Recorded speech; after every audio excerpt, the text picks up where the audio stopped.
अधिकार हमें संविधान देता है, लेकिन बुरा ये लगा कि जब किसान छोड़ दे गए फिर उनको गेट से वापस ले गए। उनकी जिन्होंने उनकी जाई बैठे, जिन्होंने पैदा किए, उनके बच्चे होंगे, उससे पूछो जो जेल में, अगर उसे पता लगता होगा उसका बच्चा बीमार है, उसके ऊपर कितनी तकलीफ बीतती होगी। उसकी बहन बीमार है, पत्नी बीमार है, माँ बीमार है, पिता बीमार है, वो भी तो इंसान है। हर चीज की एक हद होती है। आपने ये करके आक्रोश पैदा किया, आप जानबूझ के भड़का रहे चीजों को, आप यहाँ की लोकल की राजनीति के चक्कर में उनको जानवर समझ रहे हो, ये ठीक नहीं। अब रुपेश भाई की माँ यहाँ बैठी, उसको क्या जवाब दें हम? हमारी ताकत का, हमारे आंदोलन का, हमारे संगठन का क्या फायदा अगर हम अपने भाई को जेल में मरने के लिए छोड़ दें? अगर सोचो, जेल तो जेल ही है ना। क्रांतिकारियों के लिए हथकड़ी और जेल बहुत अच्छी चीज होती है, लेकिन सच ये है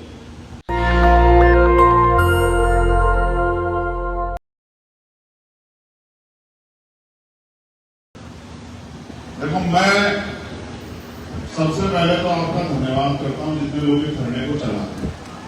हमारा क्या है, हम तो देश भर में अन्याय के खिलाफ घूमते रहते हैं, लेकिन इतने जिम्मेदारी से अपने सारे काम छोड़ के आप लोग यहाँ डटे हुए, यानी कि आपको तकलीफ और आप उस तकलीफ का हल चाहते हैं। हम में से जितने भी लोग यहाँ आए, आपकी जरा सी भी मदद करते तो हम इस बात के लिए खुद गौरवान्वित होंगे कि हम आपकी मदद करने में कामयाब हो जाए। आज जब मैं यहाँ पे बैठा तो मुझे पता लगा कि धरना दोबारा कैसे चला। उसके लिए टीकम भाई का बहुत बड़ा योगदान है, क्योंकि मैं जब अभी वो सहीवाल जेल का जिक्र कर रहे थे, अंडमान निकोबार, मैं जब 16 महीने जेल में रहा, हमारे कुछ साथी वहां भी इंचार्ज यहाँ है, सुनील भाई जैसे लोग वहां हमारे यहाँ रह के आए हैं। बहुत सारे ऐसे लोग हैं जिनको चेहरों को मैं देखा, हमारे इंस्पेक्टर रहे हैं, सीओ रहे हैं, दरोगा रहे, बेचारे सीनियर एसएसआई रहे। मैं जब 16 महीने जेल में था ना, आज भी हालात ऐसे ही हैं। 16 महीने काटे मैंने, और दोष ये था कि गलत के खिलाफ लड़ रहा था, जिनके साथ अन्याय हो रहा था उनके लिए लड़ रहा था, और कोई दोष नहीं। मैंने कोई चोरी नहीं की, किसी की जमीन नहीं कब्जाई, किसी का एक पैसा लूटा नहीं, किसी को धमकाया नहीं, कुछ भी नहीं किया। तो जब भी आप संघर्ष करोगे, कीमत तो आपको चुकानी पड़ेगी। देखो, पिछली बार हम आए, हमने इनसे कहा, बड़े सम्मानपूर्वक कहा कि भाई आपके हमारा झगड़ा ही नहीं पुलिस के लोगों से, हमारा झगड़ा है अथॉरिटी के लोग। झगड़ा भी नहीं, हम अपना हक मांग रहे हैं। अगर मैं अपना हक मांगता हूं तो इसमें झगड़े की कौन सी बात है? आप बताओ। ये तो अधिकार हमें संविधान देता है, लेकिन बुरा ये लगा कि जब किसान छोड़ दे गए फिर उनको गेट से वापस ले गए। उनकी जिन्होंने उनकी जाई बैठे, जिन्होंने पैदा किए, उनके बच्चे होंगे, उससे पूछो जो जेल में, अगर उसे पता लगता होगा उसका बच्चा बीमार है, उसके ऊपर कितनी तकलीफ बीतती होगी। उसकी बहन बीमार है, पत्नी बीमार है, माँ बीमार है, पिता बीमार है, वो भी तो इंसान है। हर चीज की एक हद होती है। आपने ये करके आक्रोश पैदा किया, आप जानबूझ के भड़का रहे चीजों को, आप यहाँ की लोकल की राजनीति के चक्कर में उनको जानवर समझ रहे हो, ये ठीक नहीं। अब रुपेश भाई की माँ यहाँ बैठी, उसको क्या जवाब दें हम? हमारी ताकत का, हमारे आंदोलन का, हमारे संगठन का क्या फायदा अगर हम अपने भाई को जेल में मरने के लिए छोड़ दें? अगर सोचो, जेल तो जेल ही है ना। क्रांतिकारियों के लिए हथकड़ी और जेल बहुत अच्छी चीज होती है, लेकिन सच ये है कि हर आदमी आजाद रहना चाहता है। आज वो जो बीत रहे उनके ऊपर, उनको उम्मीदें हम लोगों से। मुझे भाटी जी ने बताया, जब रुपेश को जाकर बताया कि भाई आ रहे हैं धरने में, और उन्होंने कहा अनिश्चितकालीन चलेगा, बैठूंगा, तो कह रहे हैं 1 साल में जीवन बढ़ गया। देखो, ये इसको समझना चाहिए, विश्वास है। अगर मैं भी सबकी तरह विश्वास में झूठा रहूंगा तो खराब, ये मुझसे करते होते नहीं। ये सब ये तो ताकतवर लोग हैं। देखो, पर्चे इनके पास कितने मुकदमे दर्ज कर दे, कितने धारा लगा दे, लाठियां इनके पास, तेल पिराई कितने लड़, बंदूकें इनके पास है, इनको लाइसेंस हो चाहिए, गोली चला दे। लेकिन हम भी ये तय करके आए, क्या तो आज हम यहाँ से अपने भाइयों का निर्णय लेके जाएंगे, वरना चाहे जेल भेज दो, और चाहे जब हम घर को चलेंगे, अगर हमारी आपकी वार्ता, क्योंकि मैं इसमें रोल नहीं है मेरा, मैं तो जो वचन देता हूँ निभा रहा हूँ। अगर किसान सभा के लोग और कुछ कहेंगे उसको भी सुनूंगा, क्योंकि वही लीड कर रहे हैं ना। तो उसमें आप ज्यादा मुझे 100-200 लाठी मार दो, गोली चला दोगे, लेकिन मेरे खैर नहीं बना सकते आप, ये बात आप लिख लो। अगर यहाँ से सारे लोगों में चले गए तो भी मैं अपने वचन का पाबंद हूं, मैं अपने वचन को निभाऊं, ठीक है? सच ये है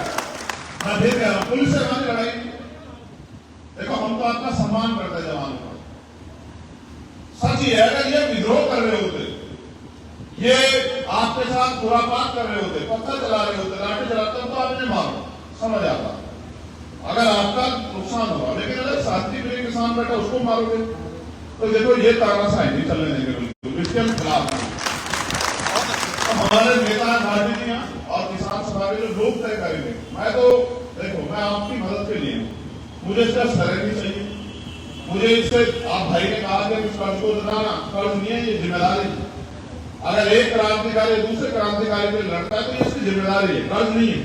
मैं आप पे कोई कर्जा चढ़ाने नहीं आया, मैं तो आपका इस मिट्टी का सम्मान करता हूँ। चाहे काले अमृत की वजह से सोच लो, चाहे कोतवाल धन सिंह गुजर के 1857 क्रांति की वजह से सोच लो,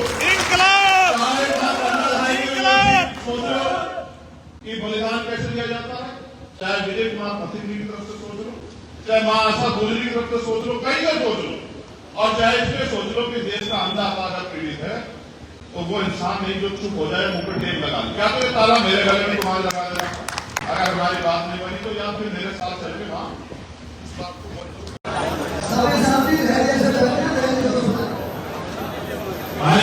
जाओ, बैठ जाओ। हमारे लोग एकदम उत्साहित हो रहा है, एकदम बैठना ना तो एकदम उत्साहित होगा। आंदोलन बहुत कम है और जिंदगी के मुकाबला है बहुत भीड़ है, इसलिए धन हार मानते हैं। ठीक है ना, मेरे झाड़ू में किसानों को एक साल से ज्यादा 700 किसान शहीद हुए, अब इनके दिमाग ठीक हुए। बैठ जाओ आराम से, हमारे साथी बैठ जाओ, बैठना सीखो। कोई भी अधिकार अगर चाहिए तो लड़ना पड़ेगा, लड़ने के लिए आपके अंदर हिम्मत होनी चाहिए, बगैर हिम्मत के आप लड़ नहीं सकते। देखो ये बात एक सत्य है, मुझे सत्य कहने में डर नहीं है कि हमारे जो किसान सभा के लोग हैं उन्हें इस बात का वो होगा कि लंबे समय से आंदोलन चला रहे आदमी। आज हमने सिर्फ उन्हें कोई बताया, ये भी तो अपने ऑथोरिटी पे ताला की बात करी थी, हम तो वहां भी ताला लगा सके, बहुत जगह ऑथोरिटी के अंदर बाहर भी जाम ताला लगा सके क्यों भाई। तो मैं सिर्फ आपसे कहना चाहता हूँ कि भाई आपका आंदोलन सफल हो, मेरी तो यही इच्छा। अगर आज भी हम कामयाबी की तरफ बढ़ रहे तो मैं 2-5 जो कह रहा हूँ ये इनकी देन है, जो हमारी में ये इनकी देन है। देखो तो सही, इन्होंने भले ही घर में ये हमारा पेट भरा है, देखो देखो ऐसे होते हैं आंदोलन, ना एसी है ना पंखा है ना कुछ है, धूप भी बहुत जोर की रही, बारिश भी पड़ी होगी, तूफान भी आया, लेकिन ये डटी रही। लोग पुरुष ताकतवर हो जो पुरुष को पैदा करे, ठीक है ना। दुनिया में मां से ज्यादा ताकतवर कोई है नहीं। तो आज भी माओ ने मोर्चा लिया, अगर ये ना खड़ी होती तो शायद हमारे लोग खड़े ना होते। नारी शक्ति जिंदाबाद। मैंने ये कह दिया अपने कुछ लोगों को, मगर तुम यहाँ से हल्के से इधर उधर को हो जाओ, इन्हें देखने में नहीं लगा कि हम जान कर रहे हैं, कुछ और बात है। हम टेक्निकल आदमी आंदोलन करते हैं, बहुत दिन हो गए, हमको ये तय करना है भाभी खड़े हैं, घर भी गए, कपड़े लेना गेल कि क्या तो जेल में अन्य जेल में, ठीक है नहीं। मेरी गाड़ी में आप चेक कर लो, मैं 3 जोड़े लेगा, 3 दिन से ज्यादा ये मुझे जेल में रखने की हिम्मत नहीं है। ये ज्यादा जेल तक जितना रख रहे हैं, जितना मुख्यमंत्री है जिसमें हमारे लोग चाहते बैठन देने के मुख्यमंत्री से सवाल कर पाए कि वो देख रहे हैं कहाँ बंद हो गया, कहाँ बंद हो गया। हमने मेहनत कर रहे बना रखा है सब कुछ, हमने किसी रानी की पेट से जन्म नहीं रखा। हम तो किसान के, मेरे पिताजी प्राइमरी स्कूल में हेडमास्टर थे, सुन भाई किसान हमारे सभा के साथी, और मेरे आज भी याद मेरे पिताजी ठेके में खेती करते थे, और स्कूल से आगे फिर आपको मुझे कहने में 5 दिन चलना है। मैं छोटा सा था, ठेका उन्होंने मुझे स्कूल से बनाया तो मैं कहने लगे मैं डर तो नहीं लगा, महाराज डर तो लग रही, रात को खेत में सांप आ जा, बिच्छू आ जा, सोची आ जा, तो टोच भी खराब होगी। मेरे पापा ने मुझे एक बात कहा, किसान जो है ना रात के अंधेरे में पानी देने जाता है और दिन में हमें और काम निकालता है। किसान को अपने से ज्यादा देश की चिंता होती है, जिसके लिए मैं कह रहा हूँ उसका पेट कैसे भरेगा और उसके बच्चों का पेट कैसे भरेगा। तो मेरे फादर ने मुझे समझाया कि किसान अपने लिए देश के लिए जीता, दूसरे लोगों के लिए जीता, उसके लोगों की जिम्मेदारी होती है। तो मैंने तो अपने घर में यही देखा, और वो बहुत गरीब परिवार से 6 बहन भाई, हमारे पापा ने पढ़ा नौकरी करते थे और मकान भी बनाए, सारी पढ़ाई का खर्चा भी सब कुछ, और मेरी माँ खेत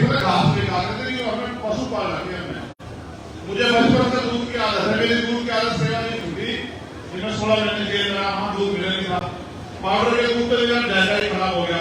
वरना इतिहास करवाया आप कभी आइए हमारे घर, अगर हमारी भैंस का गाय में दूध देना बंद करा तो मैंने अपने पापा के झगड़ा कर लिया, उनका भैंस है गाय था। और अगले दिन मेरे पापा वहीं से मिलाए, मैंने सब पूरी सब्जी गाजर का हलवा बनाया, दूध खूब हो गया, 3 टाइम दूध पीऊंगा। देखो मैं आपको सबसे बात बता रहा हूँ कि मैं स्कूल में आते ही सवेरे स्कूल में दूध पी ले जाऊंगा, और स्कूल में आते ही जो हमारे में हमारे यहाँ दूध रखे जा कड़ने के लिए दूध, उसकी बड़ाई उतार कर खाकर मैं खेत में चला जाऊंगा, उसमें दूसरे लगा के अभी और ढेर बनाने से आ जा, फिर शाम के टाइम आके मैं वहां से बोलता दही जम जाएगी ना मुझे दे दिया, सवेरे तक जमेगी, सवेरे उठते मैं दही के ऊपर पानी महसूस खा लेता हूँ, फिर मैं बैठ जाऊंगा, मेरी माँ बोलो थी तो हाथ में लेकर बैठा रहूंगा, तो लोकेश बाबू रात तो लाने पर दूध बैठा है, हमारी जो पूजा हो दे दे, तो फिर वो निकालते सबसे पहले मेरे हाथ रख के उसको मांगा, फिर खाने के लिए भी मांगा, इस तरह से लाड में पढ़ा मेरे माँ बाप ने सारे सब कुछ। अगर फिर भाई आप पिताजी चले गए, समाज की लड़ाई शुरू होगी, तो मेरी माँ ने खेत में रात डाल ना, मैं स्कूल जाते बाहर जाऊंगा, वहां अपनी माँ का बोझ कम करेगा, तभी वो कटरी सफर पर खा रहा हूँ, लकड़ी भी आपको जानते हो किसान हो ना, पेड़ टूट जा रहा है, हल खराब हो जाए, सब खराब है, अब इस रात को करवा लोगे, दुख कैसे दूर, तकलीफ कैसे दूर। मैं अगर यहाँ से जा रहा हूँ तो उम्मीद से जा रहा हूँ कि हमारी मांग ये हमें पूरी कर देंगे, अगर मैं यहाँ बैठे तो आपकी मांग पे चढ़ गया तो मैं नहीं बैठना चाहता, वे लिखकर कह रहे कि आप जाओगे फिर हम काम पर लगने में छोड़ देंगे, वरना तय करके आया था, मैं अपने घर में भी कहा भाई मैं उन्हें छुड़वा के जाऊंगा, ठीक है, अगर मैं शाम को मैं ये भी बात कर रहा हूँ, मैं शाम को फिर आ जाऊंगा,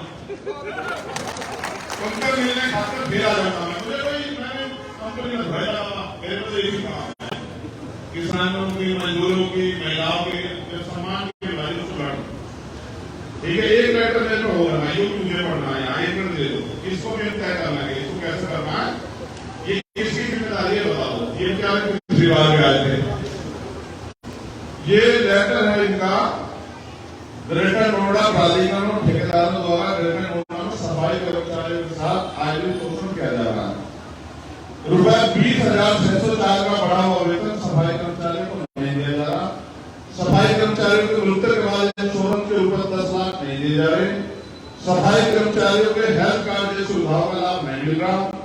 ग्रेटर नोएडा सफाई कर्मचारी जो कि पिछले 15 से 20 वर्षों ग्रेटर नोएडा सफाई कर रहे हैं, उनको अब तक परमानेंट नहीं किया गया।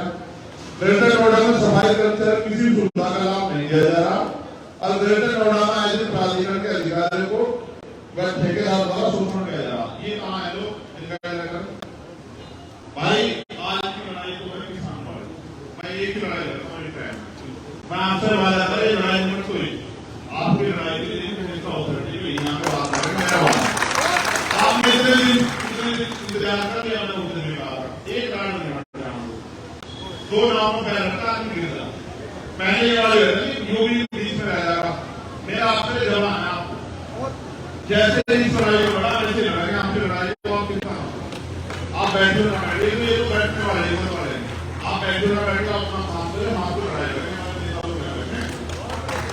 भाइयों सब लोग ये जमाना, लेकिन आज मुझे वाले पहले पाल तो एक कर गए, फिर दूसरे वाले, ठीक है, तो बहुत बहुत धन्यवाद बाबूजी, आपकी हिम्मत को सलाम।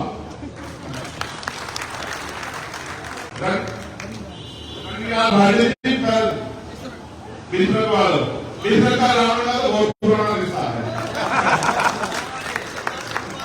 अच्छा, तो आपकी हिम्मत को सलाम। मेरे जवान है ना पिछले देखे, मैं आपसे वादा करूंगा जिन भी किसानों के साथ अन्याय होगा मैं आपको खड़ा करूंगा, निरंतर भेजने की जरूरत नहीं। यहाँ वैसे आपकी बात को मजबूत कर रहे हैं, मैंने अपनी एक बात को यहाँ मजबूत कर दी, इसे मैंने इसके भाई को यहाँ ताकत दी क्योंकि ये भी बेटा है और आपके बीच का लड़ना जानता है, इसलिए हाँ मैं मेरा पूरा विश्वास है कि ये होगा, तो मेरे जो कम ढलने बाकी जो भाई है जो मेरे छोटा भाई कोई भी यहाँ कर रहा है, उसको भी धन्यवाद, और हमारे जो साथी अमित भाई, कपिल भाई, प्रेतर भाई, दिनेश भाई, इनकी पूरी टीम। नेशनल दस्तक की आपसे गुजारिश है कि अगर इसको बचाना चाहते हैं तो नेशनल दस्तक को सब्सक्राइब करने के लिए रेड कलर के सब्सक्राइब बटन को दबाएं, फिर बेल आइकन की घंटी दबाएं। नेशनल दस्तक को बचाने के लिए बहुत जरूरी है कि हर खबर को शेयर करें, लाइक करें, कमेंट जरूर करें।